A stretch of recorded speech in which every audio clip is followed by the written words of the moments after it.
caminho para a liberdade. Por que liberdade? Por que escolhemos esse tema?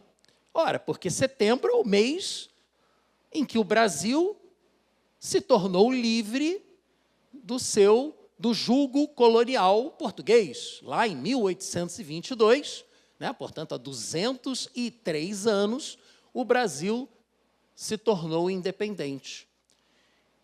Nós sabemos, principalmente quando estudamos história, que não é apenas a busca pela liberdade. Existem vários outros interesses que motivam esses movimentos de independência. Questões políticas, questões econômicas. Mas, gente, o que realmente motivava as pessoas a colocar a sua própria vida em risco não era a economia, não era a geopolítica, era o anseio por liberdade. Tanto que o hino da independência, que inclusive foi o hino brasileiro durante todo o período da monarquia, tem aquele início que é conhecido por todo mundo, que já tem um pouquinho mais de caminhada, né? E que aprendeu isso na escola. Naqueles tempos, nós aprendíamos hinos nas escolas, né? O japonês da pátria filhos, ver contente a mãe gentil, já raiou a liberdade no horizonte do Brasil, já raiou a liberdade no horizonte do Brasil. Liberdade era o grande fator de motivação para que as pessoas se colocassem em risco, né? E sabemos que muita gente morreu ao longo da história lutando por liberdade. E aí eu pergunto para você, já que esse é um conceito que é muito trabalhado por filósofos, inclusive também por teólogos, historiadores, para você, o que esse conceito de liberdade significa? Pensa um pouquinho. O que é liberdade para você? Será que a liberdade é tão importante assim? Dizem que, normalmente, a gente só sente falta da liberdade quando a perde. Quando a gente perde a liberdade, aí a gente sente falta dela. Mas, quando você compreende o valor da liberdade, nas palavras de um grande poeta e crítico literário, grande escritor popular brasileiro, o nosso querido Nelson Rodrigues, um gênio incompreendido. Tá? As pessoas associam ele apenas a um aspecto da sua obra, mas o cara realmente era genial. Tinha frases fantásticas. Por exemplo, uma delas é que a unanimidade é burra. Outra, muito boa deles, no Brasil, só os gênios enxergam o óbvio. E o óbvio tem que estar berrando na sua cara. É o óbvio ululante. Né? Realmente é verdade isso, né? Mas essa frase tem tudo a ver com a nossa série de mensagens. A liberdade, para quem a compreende, é mais importante do que o pão. E não se enganem, o grande inimigo da liberdade não é o todo-poderoso daqui ou dali, um agente do poder do Estado. Não, o grande inimigo da sua liberdade é Satanás. Porque ele quer escravizar você, das mais diversas formas possíveis, como veremos. Meus irmãos, existe sim uma liberdade política, uma liberdade econômica, uma liberdade de opinião, de expressão, de culto, mas existe uma liberdade que suplanta todas as demais, que é a liberdade espiritual, que se sobrepõe a todas as outras. Se você não tiver liberdade espiritual, não adianta você ter as outras liberdades, porque você não será capaz de usufruir das demais liberdades que você tiver, porque você estará escravizado. Se você não tem liberdade espiritual, você está escravizado. Escravizado ao quê? Efésios, Abra sua Bíblia, Efésios capítulo 2. Versículos 1 a 5. Como assim sermos escravos?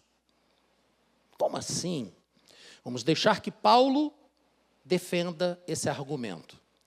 Ele disse: vocês estavam mortos em suas transgressões e pecados, nos quais costumavam viver, quando seguiam a presente ordem desse mundo e o príncipe do poder do ar.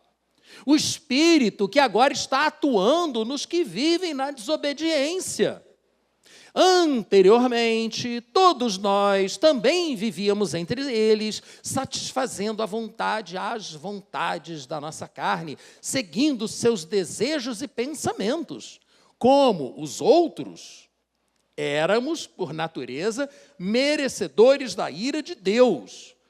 Todavia, Deus, que é rico em misericórdia, aleluia, pelo grande amor com que nos amou, deu-nos vida juntamente com Cristo, quando ainda estávamos mortos em nossas transgressões. Pela graça, sois salvos.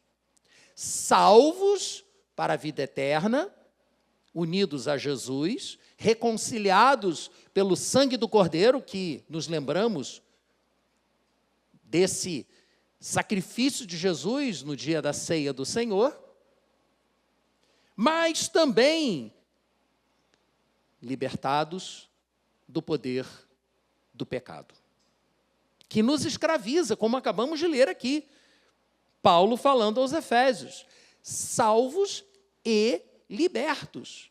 Mas, para permanecermos livres do poder do pecado, nós precisamos adotar atitudes muito práticas. Mas é a salvação? Não, a salvação é um ato único. Você não se salva várias vezes. Você é salvo, ninguém se salva, né?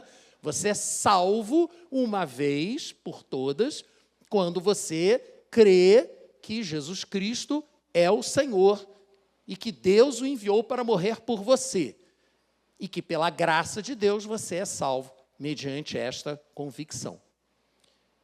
Até a fé para crer nisso é o Senhor quem nos dá na sua graça superveniente, prévia, para que possamos entender e crer e sermos reconciliados com o Pai. É um ato único. Mas o texto de Paulo nos mostra que mesmo depois de salvos, podemos continuar escravos do pecado. E isso é terrível. Isso é um desperdício.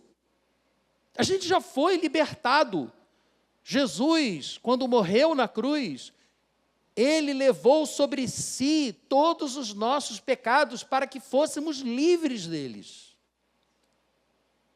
E quando ressuscitou, ele venceu a morte, que é o salário do pecado. Então não há por que continuarmos nessa escravidão. Mas podemos sim voltar a nos submeter a essa escravidão. Tanto que Paulo, na carta anterior, a carta de Gálatas, volta um pouquinho a sua Bíblia, Gálatas capítulo 5, versículo 1. É o versículo que está aqui, é o versículo chave dessa série de mensagens. Gálatas capítulo 5, versículo 1. Foi para a liberdade que Cristo nos libertou. Portanto, permaneçam firmes e não se deixem submeter novamente a um jugo de escravidão. Então é possível se submeter novamente a um jugo de escravidão, mesmo você já sendo salvo. E precisamos entender isso. Veja, o plano de Deus para a sua vida, ao enviar o Filho dele para morrer por você, é que você tenha vida, e vida em abundância. Ele não entregou o Filho dele por você para que você viva miseravelmente. E eu não estou falando aqui de bens materiais não, hein? Não me rendi à teologia da prosperidade. Eu estou falando em todos os aspectos da sua vida. Abundância de paz, abundância de amor, abundância de realização, abundância de liberdade. Tudo está sendo oferecido por Deus para nós. Mas para que possamos viver essa realidade espiritual, precisamos nos convencer, em primeiro lugar, que ela existe. Se você não acredita que exista pecado, se você não acredita que você possa estar escravizado de alguma forma a algum tipo de pecado, você nunca vai procurar saber se você precisa se libertar ou não. E é muito importante, esse versículo de Gálatas nos mostra claramente que muitas pessoas continuam a carregar fardos de escravidão. Continuam carregando. Mas por que faria isso? Algumas pessoas porque não compreendem a realidade espiritual. Tentam lutar com o inimigo com as suas próprias forças. Mas o nosso inimigo não é carne e sangue. Nosso adversário são as potestades espirituais. Paulo também fala isso lá aos Efésios, capítulo 6. Esses são os nossos inimigos. Não está no nível humano. Então, nós precisamos ir contra eles usando as armas espirituais que o Senhor nos concede. E aí eu pergunto para você, para particularizarmos bem essa questão, existe alguma área na sua vida que você seja dependente dela? Você não consiga viver sem aquilo? Eu não consigo viver sem ar. Se eu não respirar, eu vou morrer. É verdade. Eu não consigo viver sem comer. Se eu não comer, eu vou morrer. Sim, também é verdade. Mas eu consigo viver sem comer demais. Ou não. Talvez não. Eu consigo viver sem beber demais. Ou não? Às vezes não. Pode ser que na sua vida haja questões que estejam te escravizando e você nem perceba. Nem perceba. Eu vou dar aqui alguns exemplos para vocês. Vou começar por exemplos mais pesados, mais cabeludos, e depois eu vou chegar naquilo que vai ser difícil você não se identificar. Algumas estatísticas, né? Os Estados Unidos é a terra da estatística, eles têm vários grupos, institutos, instituições que fazem pesquisas e chegam a determinados números. Um desses grupos, chamado Barna, é um grupo que faz pesquisas e gera estatísticas relativas à vida dos cristãos americanos. Cristãos de uma forma geral, tá? Católicos e protestantes. E em 2024, ou seja, ano passado, o Barna Group demonstrou, por meio das suas pesquisas, que 78% dos homens nos Estados Unidos da América estavam escravizados a alguma forma de pornografia. Mas isso é coisa de gente que não é crente. Deveria ser. Mas essa mesma pesquisa mostrou que 75% dos homens que frequentam igrejas também estão escravizados à pornografia. 75%, 3 a cada 4. 3 a cada 4 homens cristãos americanos está viciado em pornografia. Isso é terrível, meus irmãos. Terrível. Não é preciso imaginar muito para saber que esse é um hábito que atrapalhará terrivelmente o seu relacionamento com Deus e com as outras pessoas. Eu conheço, inclusive, um rapaz, hoje não é mais um rapaz, ele era um rapaz na época, e se casou com uma jovem, e o relacionamento não funcionou. Não funcionou, porque o rapaz era viciado em pornografia. E ele simplesmente não conseguia não conseguia chegar ao prazer, né, à satisfação sexual com a mulher dele, mesmo sendo uma mulher jovem, bonita. Ele não conseguia, porque ele estava completamente dominado por aquelas imagens. E, obviamente, o casamento não aguentou. É trágico o que a pornografia pode fazer. Ah, mas ninguém aqui está envolvido com isso, né? Então, tá bom. Outro exemplo. Jogos de azar. Uau! Qual é o jogo de azar da moda aqui no Brasil agora? Tigrinho. Todo mundo já ouviu falar do Tigrinho. Você está navegando lá no Instagram, aparece propaganda do Tigrinho. Vem ganhar, vem ganhar. Os primeiros R$20 a gente dá para você. E do resto é tudo deles. E tem gente que entra nisso. Ah, mas tem gente que faz aquela fezinha semanal, né? Vai que dá certo. E vai lá na Caixa Econômica Federal e faz a sua loto, sua cena, enfim, aquele monte de jogo que tem lá. Ah, mas isso não faz mal. Será que não? Lembrem-se que eu acabei de dizer que nós podemos estar vivendo em escravidão espiritual por não compreendermos, em primeiro lugar, que ele exista. E segundo, por não identificarmos essa realidade em nossa vida, mesmo ela existindo. Ah, tá bom, não, ninguém aqui joga. Que igreja abençoada. Então, vamos a um terceiro exemplo. Abuso de álcool. Não, mas somos batistas. Batistas não bebem álcool. Não, não é bem assim. Nós sabemos que não é bem assim. E o problema não é beber álcool. O problema é abusar do álcool.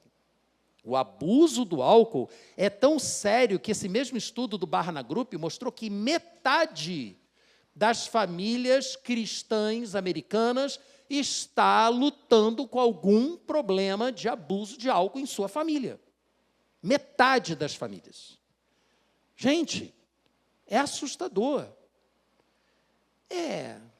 Não, pornografia não tem nada a ver com isso, graças a Deus. Jogos de azar? Não jogo nada, só no computador, mas isso não conta. Abuso de álcool? Não, nunca abuso do álcool. Tá, então eu vou facilitar para você, de repente, se identificar aqui. Vamos, se você não consegue se enquadrar em nada disso, deixa eu tentar apresentar algumas outras áreas das nossas vidas que podem estar travadas por algum tipo de escravidão espiritual. Tecnologia. Quem é que chega a sentir angústia, ansiedade, começa a suar frio quando esquece o celular em casa? Quem é que volta correndo para o carro quando lembra, meu Deus, esqueci o celular no carro? Só eu? Ah, que isso? Não sou só eu. Não sou só eu. Ah, mas espera aí, pastor. Não, isso não é vício. Isso é uma necessidade. Eu não posso ficar sem meu celular, porque minha carteira de motorista está no celular, o meu cartão de crédito está no celular, o meu GovBR está no celular. Sem o celular, eu não existo, eu não sou uma pessoa. Estamos chegando lá, tá? Estamos quase lá já. Será que o celular não é a marca da besta?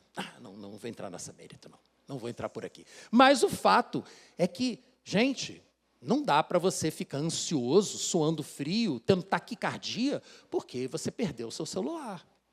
Porque te furtaram o celular, porque você esqueceu o celular em algum lugar. Isso é uma dependência. Dependência é um outro nome para vício, para escravidão. E a gente tem que tomar muito cuidado com tudo isso. Escravidão espiritual, portanto, diante desses exemplos todos, é isso. Hábitos que nós sabemos que não são construtivos, mas que não conseguimos deixar de praticar. Mas esse não é o projeto de Deus para a sua vida. Deus não quer que você fique escravizado a nenhum hábito, a nenhuma prática. Pois todo e qualquer pecado rompe, destrói relacionamentos. primeiro com Deus. A palavra de Deus diz claramente: eis que o Senhor não está surdo, que não ouça as suas orações, e nem sua mão encolhida, que não possa atendê-los. Mas os seus pecados fazem separação entre vocês e Deus. Sim, os pecados, os nossos pecados, esses hábitos, esses vícios, essa escravidão, nos afasta de Deus, rompe o nosso relacionamento com Deus. E pode romper também relacionamentos os mais variados, como no caso que eu citei aqui do rapaz, né, que acabou perdendo o casamento dele por conta de um vício. Aí a gente vai ter que conversar sobre isso depois, que é um detalhe muito detalhado, né? Vamos chegar lá. Tudo depende. Eu, particularmente, não sou favorável a nenhum tipo de jogo. Nenhum jogo pago. Gosto muito de jogar, tá? Mas nunca dinheiro. Uma lição que meu pai me ensinou. Ele percebeu que eu gostava muito de jogar pôquer a dinheiro e me limpou. Porque eu era muito fraquinho e ele sabia jogar direito. Então, ele me limpou.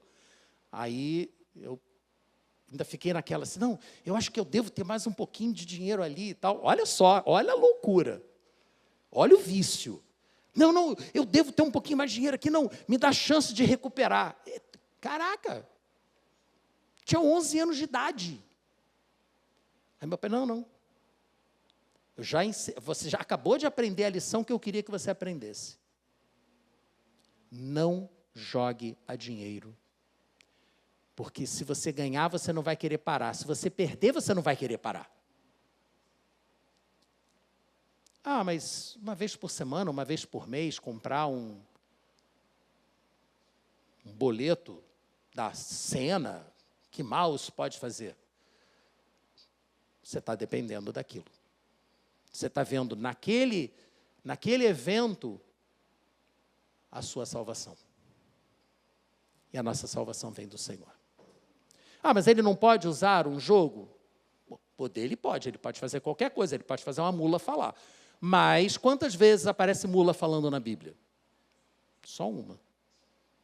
Ah, eu conheço uma pessoa que estava muito mal e ganhou um dinheiro assim inesperado no jogo. Sim, há casos, mas são exceções. Eu, particularmente, sou contra. Mas isso aí é da consciência de cada um. Eu não sou o dono da verdade, né? Eu apresento o texto bíblico, apresento as minhas interpretações, mas cada um é que tem que tomar as suas próprias decisões. Não me enquadro nisso. Ok, não se enquadra nisso, sem nenhum problema. Uma coisa eu posso dizer para você, e isso eu posso dizer, afirmar com certeza. O Senhor, o nosso Deus, o seu Deus, aquele que enviou o Filho dele para morrer por você, não quer que você seja escravo de coisa nenhuma. Isso eu posso afirmar para você. E aí cada um vai ter o seu cada um. Cada um vai ter a sua fragilidade, a sua vulnerabilidade. Uma coisa pode não afetar em nada alguém, mas pode afetar muito outra pessoa. Conheci pessoas que não podiam nem ver dança. Nada, não podia ver que aquilo lhe fazia mal, porque lembrava de uma vida passada, anterior ao novo nascimento em Cristo Jesus, e fazia mal para a pessoa. Então, mas dançar é pecado? Claro que não, a Bíblia mostra, Davi. Não, claro que não, né, meu irmão? Vida passada, que eu digo, é o seguinte, quando a pessoa se converte, ela morre. A vida que você tinha antes de se converter é uma vida passada, mas é o mesmo período de permanência na Terra. Né? Nós não acreditamos na reencarnação. Atenção, nós não acreditamos na reencarnação, tá? Fique claro nisso. A Bíblia diz... tranquilo. A Bíblia diz claramente que ao homem cabe vir à Terra, viver uma única vez, morrer e então virá o juízo. Tá? Eu sei que eles distorcem e dizem morrer uma vez de cada vez. Pô, caraca, não está escrito isso lá. Né? Não inventa. Se tira o texto do contexto, é pretexto, né? Para alguma coisa que não é boa. Eu posso afirmar para você, Jesus morreu por você, para que você fosse livre. Nós temos exemplos no Antigo Testamento. Deus enviou Moisés para libertar o povo da escravidão do Egito, para levá-los a um lugar melhor, a terra prometida. Deus resgatou o seu povo que estava no cativeiro babilônico, trouxe-os de volta para Jerusalém, para que eles reconstruíssem o templo, os muros da cidade e voltassem a ter um relacionamento com Ele. Deus permite, muitas vezes, que por conta das nossas escolhas ruins, nós nos tornemos escravos. Mas Ele está sempre ali, disponível e disposto a nos libertar, se o buscarmos. Então, se é um caminho, todo caminho tem um princípio. Como vamos iniciar o caminho para a liberdade? Primeiro passo no caminho para a liberdade é que você compreenda que Deus tem um plano para a sua vida. E é um plano de viver livre de qualquer tipo de vício ou hábito que você não consiga abandonar. Deus quer libertar você. Deus quer que você não viva em qualquer tipo de escravidão. Algumas pessoas sequer sabem que são escravas de alguma coisa. E outras pessoas até sabem, mas se acomodam. Se acomodam. Vai dar tanto trabalho para mexer naquilo que deixa para lá, deixa quieto. Tem outras pessoas que vão para, por exemplo, para a bebida, para fugir de uma outra situação ruim. Uma dor, né? Aquela música clássica, acho que é do Vicente Celestino, tornei-me um ébrio. O quê? É a famosa música de corno, né? O camarada foi lá, a mulher dele corneou ele o traiu, vamos usar um termo mais aqui, dominical, o traiu, né? A esposa o traiu e ele ficou arrasado e virou um ébrio, virou um bêbado. Por quê? Porque ele quer esquecer, ele não aguenta pensar naquela realidade, e ele precisa abafar aquela dor emocional que ele está sentindo. Mas, gente, isso é uma solução imediatista. Não vai resolver o seu problema, você não vai conseguir esquecer e ainda vai ficar bêbado. Isso vai destruir você. Então, gente, não é por aí. Não é. Qualquer que seja o motivo, não é. Deus tem uma imagem para você. Mas o diabo quer que você creia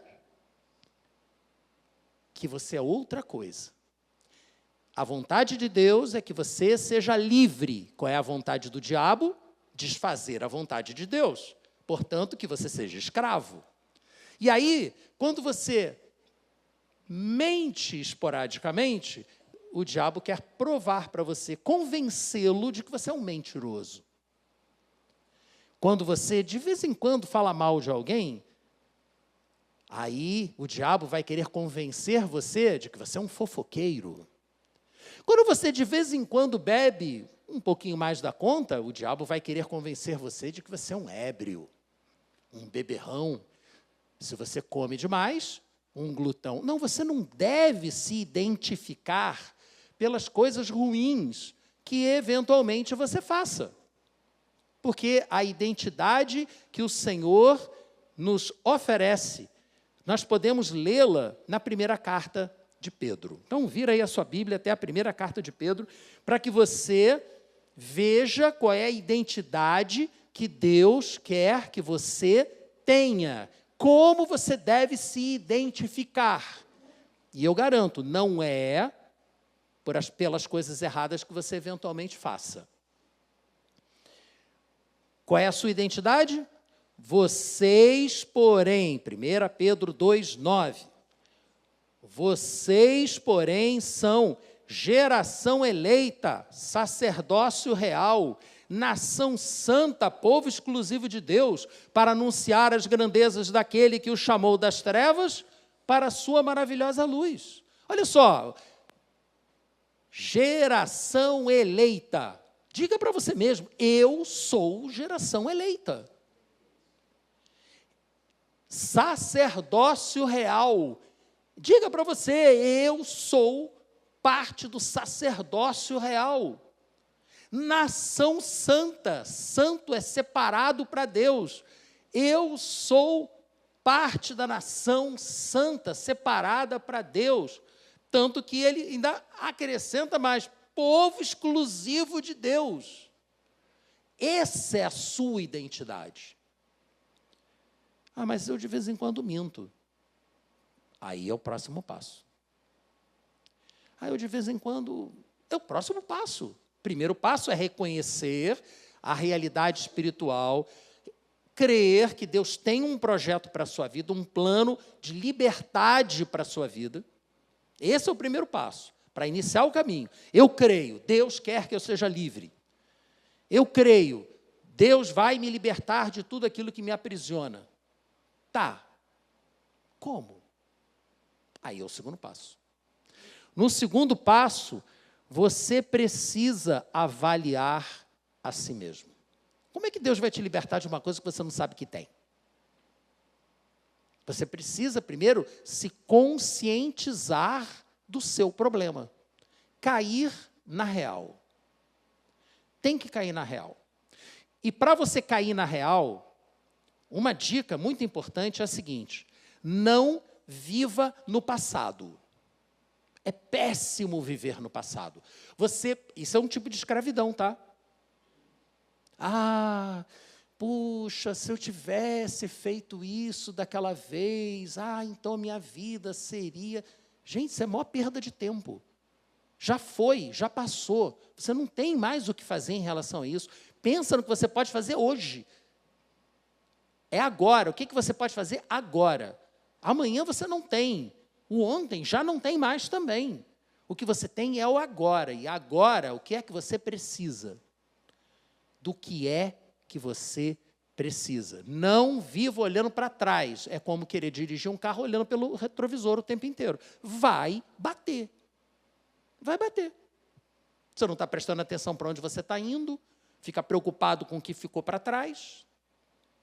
Não. Abandona esse negócio de escravidão passado e segue em frente. E, portanto, você vai conseguir fazer essa autoanálise.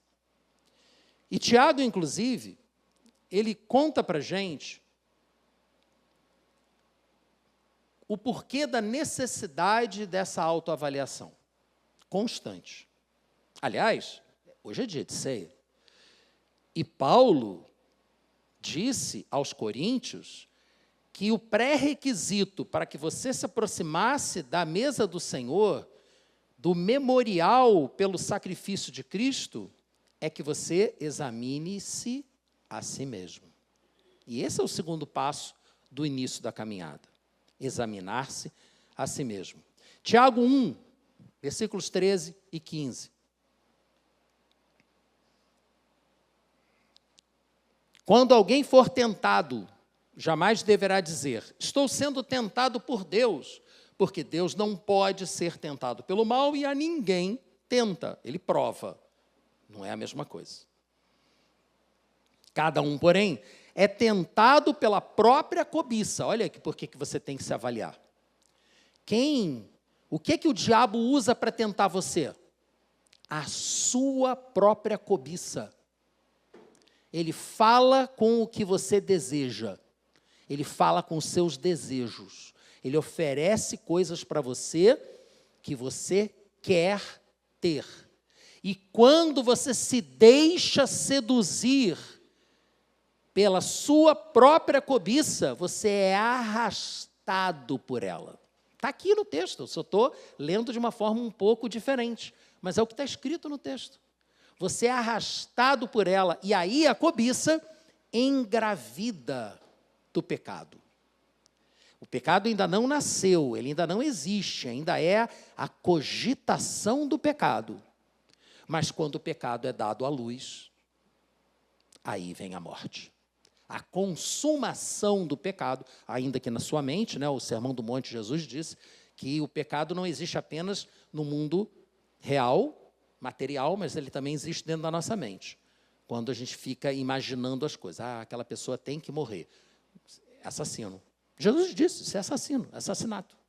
Se você fica desejando a morte de alguém e você matar aquela pessoa, para Deus é a mesma coisa. Lógico que para a sociedade humana não é a mesma coisa. Né? Você sonhar com a morte de alguém não te torna criminoso. Hoje em dia pode até ser. Mas você matar alguém, aí é outra história. Então, há diferença. Mas para Deus, não. Para Deus não tem pecadinho e pecadão. Qualquer coisa que te separa de Deus é pecado, mesmo que esteja na sua cabeça. Por isso que gera morte. Porque a vida está em Deus. Se nós fazemos alguma coisa que nos separa de Deus, o que nos resta? Então a gente está bem, está no caminho, já começou o caminho, já começou a pensar naquilo que pode estar nos escravizando. Mas aí vem a tentação que desperta a nossa cobiça, nos seduz, nos conduz ao pecado, que causa a morte de alguma área da nossa vida. Não a morte total, né? Mas alguma coisa vai morrer. É um ciclo vicioso. É um ciclo vicioso. Você está indo bem, começa a melhorar, puf, é seduzido por alguma coisa que vem de dentro de você mesmo, algum desejo seu te seduz e pluft, você cai. O diabo usa isso. Pecado nunca é neutro, nunca é inofensivo. Ninguém vai saber. O diabo sabe. E Deus também. E a Bíblia diz que tudo aquilo que está oculto um dia será revelado, será trazido à luz. Que medo, hein? Mas não é para sentir vergonha do que você fez, nem sentir amargura pelo que os outros fizeram com você. É para você se libertar. Porque vergonha e amargura também são formas de escravidão, que estão ligadas ao passado. Portanto, se você quiser se manter no caminho para a liberdade, você precisa quebrar este ciclo. Pecar, se arrepender, pecar de novo, se arrepender de novo. E isso é somente com a ajuda de Deus. E para que você consiga isso, você precisa avaliar a si mesmo e se arrepender de quaisquer coisas que o Senhor mostrar para você que você está fazendo e não devia. Ou está deixando de fazer e devia. Porque tem pecado por ação e tem pecado por omissão. É uma questão da gente ouvir Deus falando conosco. Como você está na sua caminhada? Eu suponho que você já iniciou o seu caminho para a liberdade, crendo no Senhor Jesus Cristo como Senhor e Salvador da sua vida. Eu creio que com isso você foi libertado do poder do pecado, mas o ciclo vicioso pode ter te pegado e te levado e te arrastado para longe de Deus. Existe algum comportamento, algum objeto, alguma coisa ou alguma atitude que possa estar te aprisionando, impedindo você de ser verdadeiramente livre? Como nos libertar disso? Aí é o terceiro passo. Então, finalmente, depois de compreendermos o plano de Deus para a nossa liberdade, o primeiro passo, e de nos avaliarmos, o segundo passo, vem o terceiro passo, que é resolver o problema. Eu já sei que eu tenho eu sei que existem problemas, eu sei que eu tenho um problema. Quem vai resolver o meu problema? Jesus Cristo, o Espírito Santo de Deus. É buscar a luz, é lançar luz sobre o seu problema, é tirar o problema da escuridão e levá-lo para a luz. Enquanto ele estiver na escuridão, ele tem poder sobre você. Quando você o levar para a luz, o poder do Senhor estará sobre aquele pecado e você será liberto. Não permita que as trevas dominem qualquer área da sua vida. Não tente lutar com o inimigo lá nessas áreas escuras, não. A Bíblia diz que nós devemos fugir das tentações. Não ficar diante delas, mas fugir delas. Porque a gente não pode tentar ao Senhor, querendo que Deus nos fortaleça para fazer coisas que Ele não nos chamou para fazer. Um exemplo de alguém que tentou esconder o seu pecado e sofreu com isso. Davi. Salmo 32. Abra lá, por favor. Leremos do versículo 1 ao 5. na reta final. Como é feliz aquele que tem suas transgressões perdoadas e seus pecados apagados. Como é feliz aquele a quem o Senhor não atribui culpa e em quem não há hipocrisia. Enquanto escondi os meus pecados, o meu corpo definhava de tanto gemer. É Davi que está falando isso, hein, gente? Pois de dia e de noite a tua mão pesava sobre mim. Porque Deus não quer que você permaneça escravo ao pecado, então Ele vai pesar a mão sobre você, para te convencer de que você precisa sair daquela escravidão. Minha força foi se esgotando como um tempo de seca. Então, reconheci diante de ti, Senhor, o meu pecado e não encobri as minhas culpas. Eu disse, confessarei as minhas transgressões ao Senhor e tu perdoaste a culpa do meu pecado. Aleluia. Assim como foi com Davi, pode ser com você também. Não esconda, não joga para baixo do tapete, não resolve.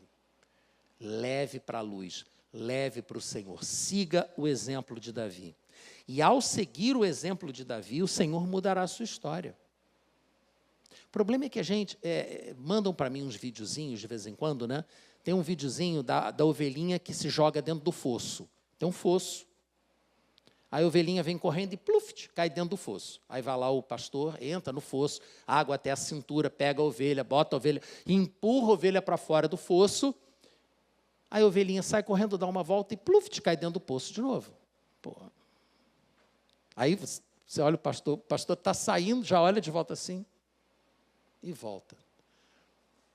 É como nós muitas vezes vivemos, esse círculo vicioso de ser liberto por Deus, sair correndo e, cair de volta no buraco. Temos que lançar luz sobre isso, a luz do Senhor. Ser liberto de uma forma que não tenha igual. E aí, uma vez libertos pelo Senhor, Romanos capítulo 8, versículos 1 e 2, para encerrar.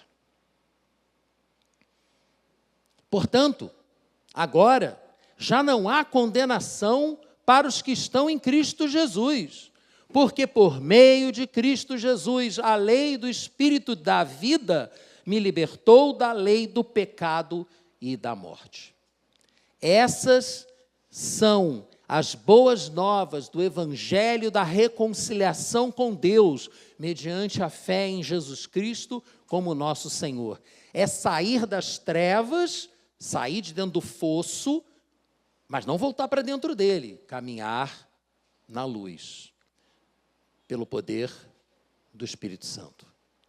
Ser liberto da escravidão do pecado e iniciar o caminho para a liberdade. E agora, meus irmãos, vamos colocar em prática. Vamos colocar em prática o que nós acabamos de ler. Todos aqui já estão despertados para a realidade espiritual, de que podemos estar livres ou podemos estar escravos. Que já fomos libertos por Jesus e que Ele quer que vivamos em liberdade. Essa é uma realidade espiritual que já estamos despertos para ela. A questão é, examine-se a si mesmo. É a recomendação de Paulo para participar da ceia do Senhor. Faça isso agora. E então iremos orar, iremos entregar ao Senhor cada uma dessas áreas que dependem da luz do Senhor para nos libertar.